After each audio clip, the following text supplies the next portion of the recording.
The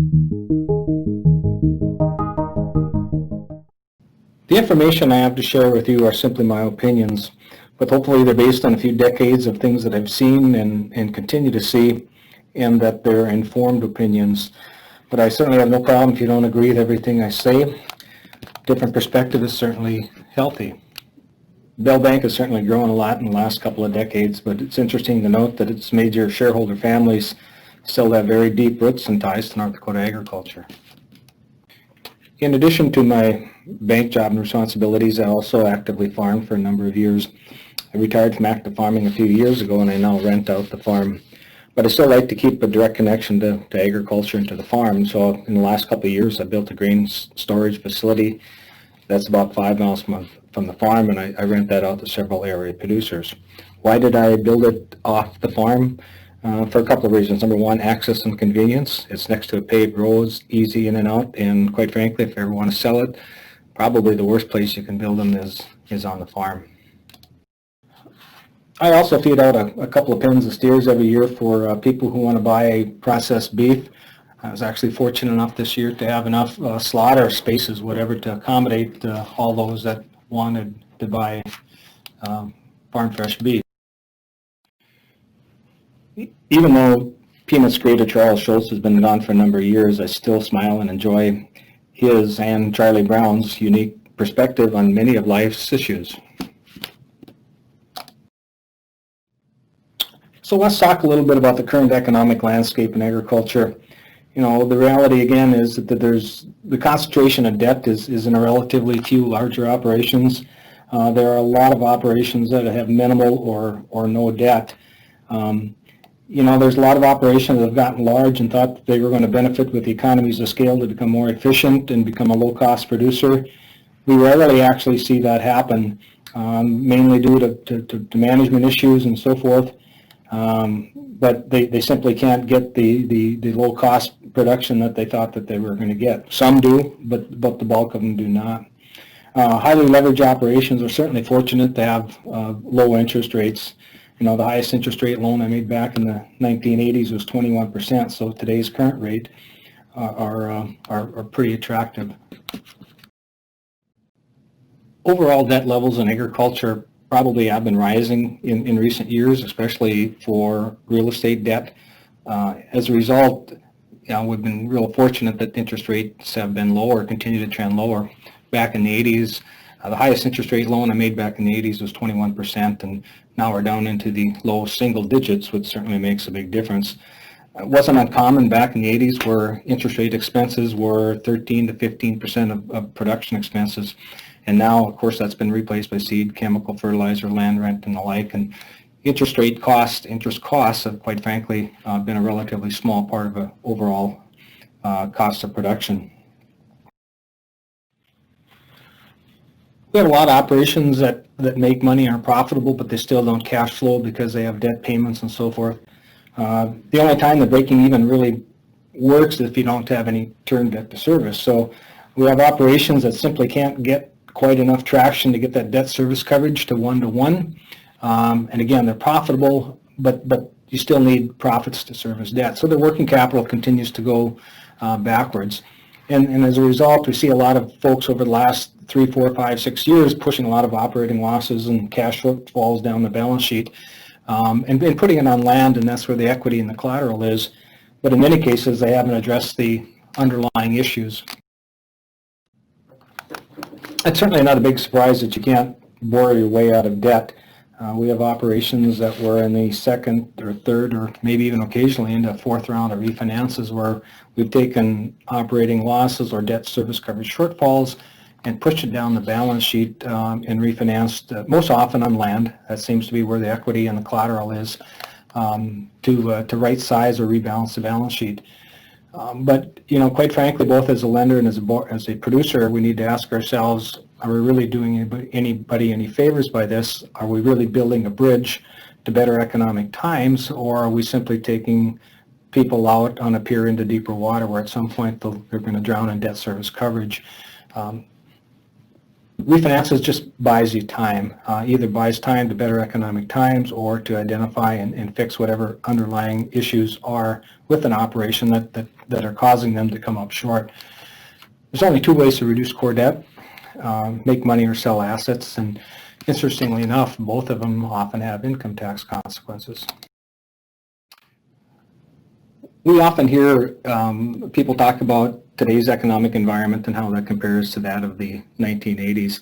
And clearly there are some differences and there are some similarities. You know, the biggest difference obviously is we've got strong and stable land values, as well as much lower interest rates, as we showed on the previous chart. A couple of the similarities, however, is leverage is starting to increase, similar to what it did in the 1980s, and also the reliance on government payments, and that's something that we'll need to monitor. Also interesting, in the 1980s, basically the poor producers were taken out, and in this cycle, in this 2020 cycle, or this decade, I would say that your poor managers are probably at the highest risk. There continues to be an enormous amount of consolidation in all sectors in agriculture. Obviously, farm and ranch operations consolidate almost on a daily basis. When a smaller operation ceases to exist, it's normally absorbed by somebody that is larger. Banks, financial institutions, they're being forced to consolidate to be able to comply with various regulations and so forth, and to have economies of scale there. Chemical and seed operations or companies is pretty interesting. There's actually very few parent companies that control much of this space, and time will tell whether or not that's a benefit or a hindrance to producers. Elevators, farm co-ops, they also are consolidating, and again, it seems to be that you need to reach a certain critical mass to be able to be competitive in a lot of this crop inputs. Equipment manufacturers, dealers, seeing that on an ongoing basis. The one that's really kind of raised its head in the last 6 months, of course, is the meat processing. You know, when you have 3 or 4 companies controlling anywhere from 65 to 85% of all the hogs and beef that's slaughtered in this country, that led to some issues in terms of the supply chain. My dad always used to say, you know, both figuratively and metaphorically, that you know, a chain is only as strong as its weakest link, and quite frankly, I think in this space we found out where the weak links were. One of the issues driving consolidation in the farm and ranch sector, of course, is that it's quite difficult to pass operations down to younger generations, and this slide really points this out in stark reality terms. You know, we saw a little bit of that in the super cycle, you know, from 06 to 12 or 13, where a lot of money was made. There's a lot of younger folks that came back to the farm because there was, quite frankly, there was enough profitability and everything else to support more than one family. As the margins have tightened up and so forth, some of these 2-generation operations have had to go back to 1 generation, simply from an economic standpoint. You know, if you talk to any ag banker for more than 5 minutes, at some point there's 2 things that are going to come up: working capital liquidity and family living costs.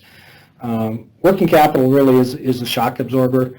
It gives an operation enormous flexibility to take advantage of opportunities.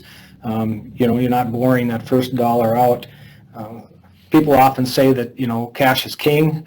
I like to think the cash is actually queen. If you equate it to a chess game or whatever, the queen has got the most flexibility on a chessboard, and certainly working capital gives you that flexibility. It's also interesting to note about 60% of the production costs are fixed, which includes your land, either, you know, your mortgage payment, your rent, family living, which is a big thing, equipment costs. So there are times there's not a lot you can do with some of these costs that are fixed. For many lenders, collateral and equity are just no longer in and of itself enough to get a loan deal done. After 5 or 6 years of debt coverage shortfalls or losing money, and there's been no substantive change in terms of how the operation is being run or managed, sometimes banks will just say, you know what, we probably want to get off the bus. You know, we've got a lot of producers that'll say commodity prices, they have to improve, and quite frankly, as we all know, that they have, and hopefully producers are taking advantage of those run-up in commodity prices. You know, the other thing is sometimes you go, you know, relax, we got this, and bankers, you're worrying too much about about this. But we get paid to manage downside risk, and as a result, we do have concerns at times. With respect to the growing economic divide that we've been talking about, who's most at risk?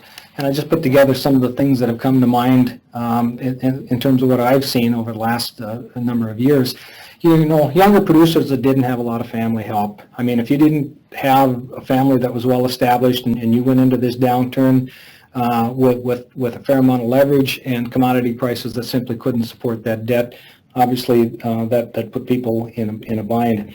The flip side, we've had established producers that expanded at the end of the super cycle. Maybe it was high-priced land in 2014, 2015, and a lot of it, as I mentioned, was done with new levels of debt. A lot of that was just a matter of timing, sometimes bad timing.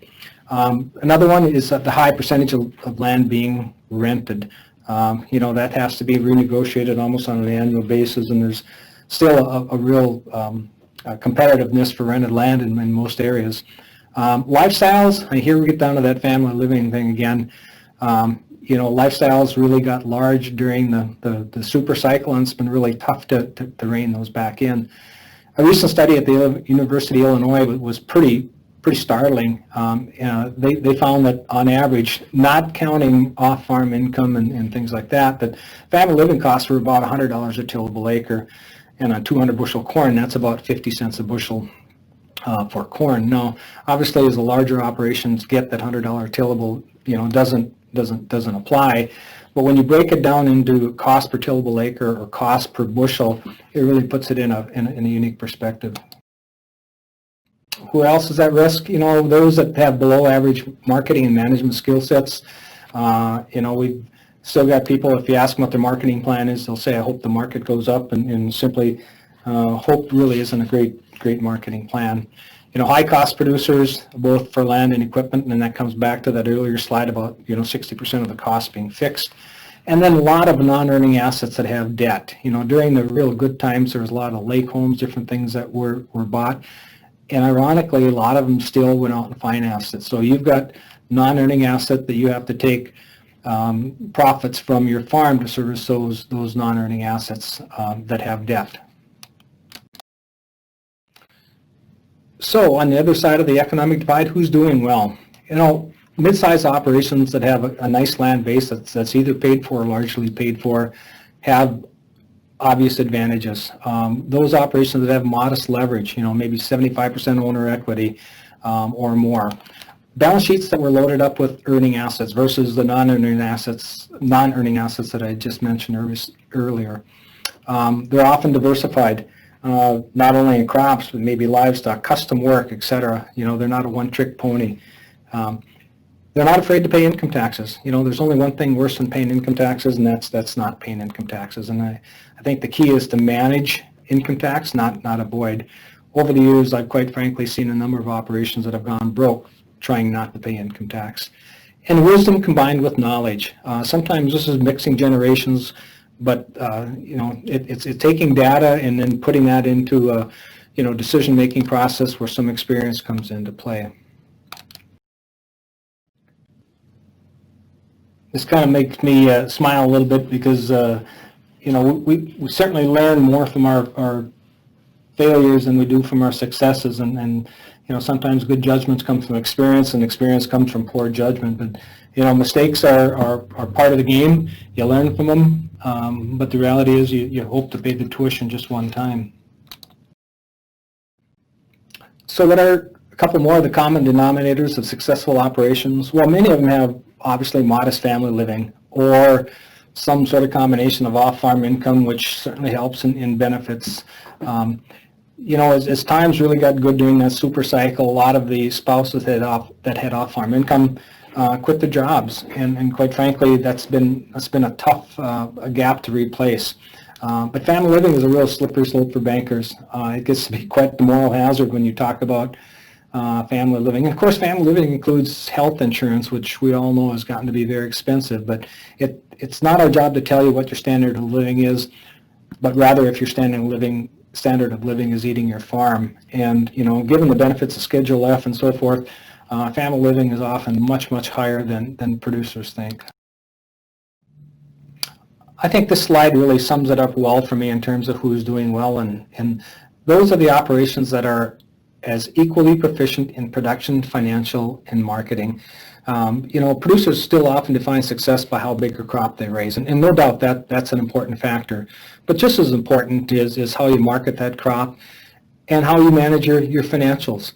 And those operations that can combine all three of those clearly have a significant leg up on the competition. You know, quite frankly, nobody goes to the cafe and says, I got a 1.4 debt service coverage ratio. You know, they'd rather go to the cafe and say they raised 235 bushel corn.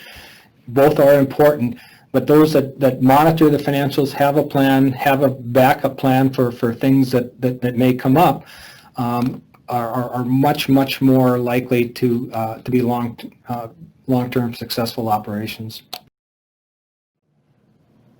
Let's wrap it up with a few more points on who's doing well.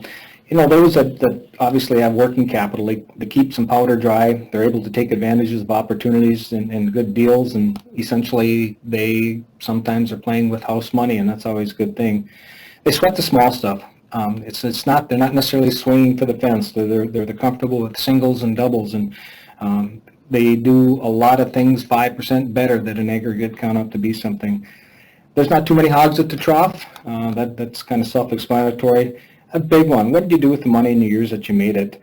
And we might find out in 2020. It seems like for many 2020 is going to be a pretty good year, but did you build some working capital? Did you pay down some debt? Did you do the right things with the dollars?